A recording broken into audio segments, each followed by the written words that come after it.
Gusmut harus pulang ke kampungnya. Dia akan berlebaran di sana dan akan mengabarkan pada keluarga di sana bahwa Romlah, istri Nodi, kakaknya, akan melahirkan menjelang lebaran.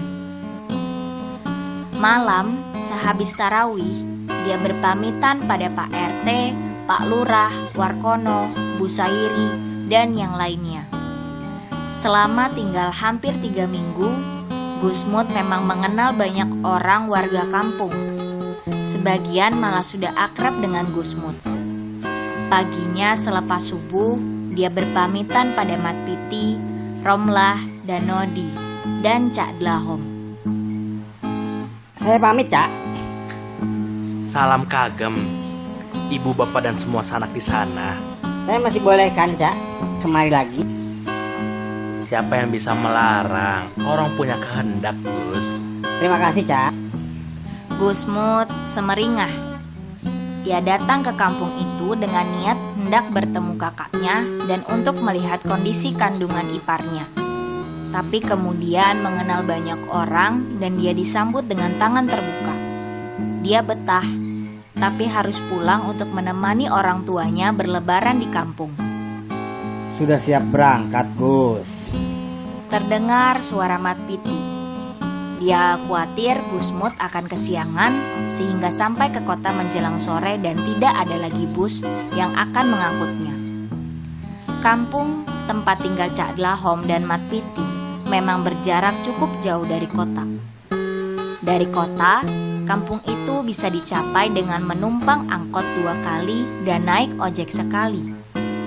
Melintasi perbukitan, sawah, dan hutan. Dulu, ketika tidak ada angkot dan ojek, orang-orang di kampung jarang pergi ke kota. Mereka mencukupi semua kebutuhan dari kampung.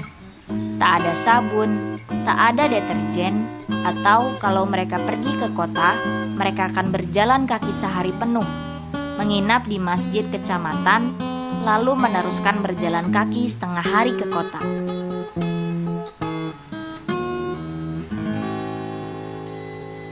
Gusmut mau berangkat, Cak. Iya, aku tahu, Mat. Aku akan mengantarnya. Sampean mau ngantar kemana? Ke perbatasan desa saja. Cak Dlahom segera berdiri. Gusmut ikut berdiri. Mat Piti dan Nodi dan beberapa orang yang menunggu di teras rumah Mat Piti juga bersiap mengantar Gusmut. Di tengah jalan yang berbatu dan berdebu, yang menjauh dari pinggir kampung, beberapa orang sibuk menanyai Gusmut. Hingga mereka mulai menapaki jalan yang menuju ke hutan kampung di sebelah sungai yang cukup besar. Mereka tidak menyadari keberadaan Cak Dlahom.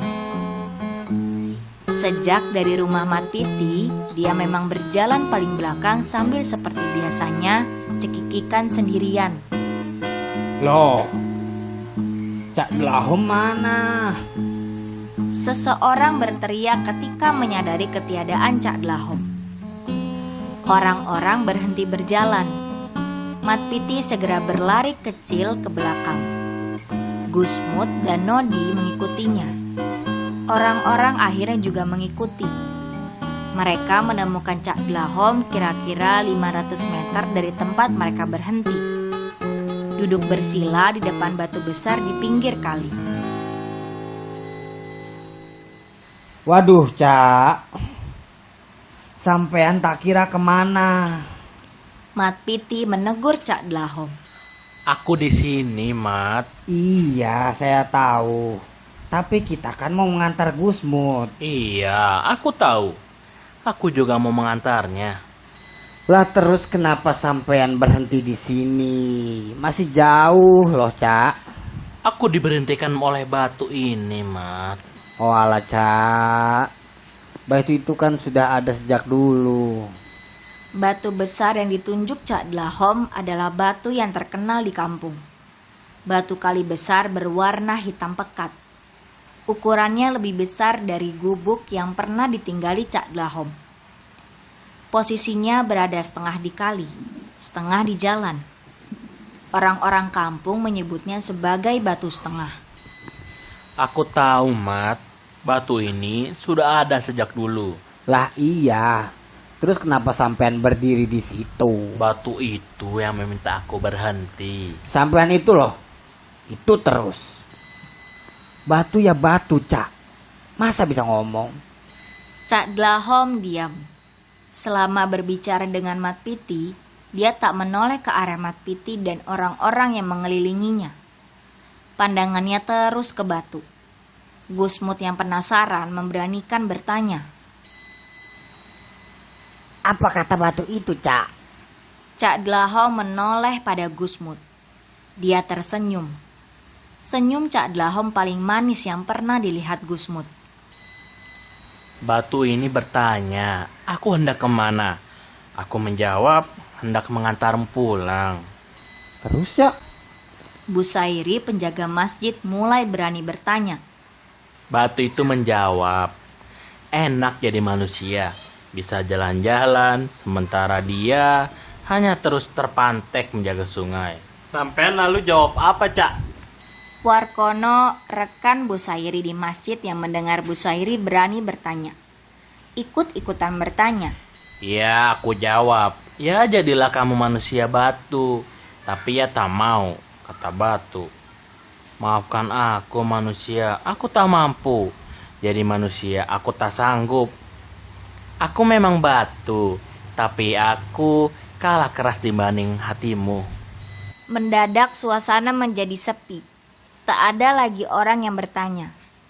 Cak Dlahom yang semula mesam-mesem juga mulai terlihat dengan wajah serius. 1-2 buliran air tampak keluar dari sudut-sudut di matanya. Dia terisak. Aku malu sama batu ini, Mat. Dia setia jadi batu, menjaga amanat Allah di pinggir kali. Sementara aku... Lah, iya, masa batu harus jadi manusia, Cak? Memang tidak mungkin, Mat. Karena itu, aku bilang batu ini setia, konsisten, istiqomah sebagai batu. Justru manusia yang tidak konsisten, karena bahkan hatinya, kemudian mereka ubah menjadi batu, menjadi keras. Keras gimana, Cak? Ya keras, Mat. Dan kerasnya hati manusia bisa lebih keras dari kerasnya batu. Cak Dlahom masih terus terisak. Gusmut mencoba bertanya. Kenapa hati manusia bisa jadi keras, Cak? Karena sering berdusta dan tidak amanah, pendendam dan jarang minta maaf, dengki dan kikir. Cak Dlahom masih terus terisak. Mat Piti berinisiatif menyuruh orang-orang agar segera mengantar Gusmut. Sementara dia akan menemani Cak Dlahom. Tapi Gusmut menolak. Dia bahkan setuju untuk tidak pulang kampung. Orang-orang juga setuju. Maaf, Gus. Aku merepotkanmu. Tidak, Cak. Saya yang merepotkan. Saya minta maaf. Aku hanya bisa memberimu ini. Cak Dlahom memberi batu kecil pada Gusmut. Orang-orang yang melihat agak sedikit kaget. Tapi Gusmut menerima batu itu dan mengantonginya. Mudah-mudahan kamu selalu ingat bahwa bahkan batu tak sanggup jadi manusia karena merasa kalah keras dibandingkan hati manusia. Hari itu Gusmut tak jadi berangkat pulang kampung. Dia dan orang-orang kampung yang hendak mengantarnya pagi itu malah ikut duduk bersila di dekat Cak Dlahom. Mereka memandangi batu yang posisinya berada setengah di kali, setengah di jalan. Batu hitam itu memang sungguh besar.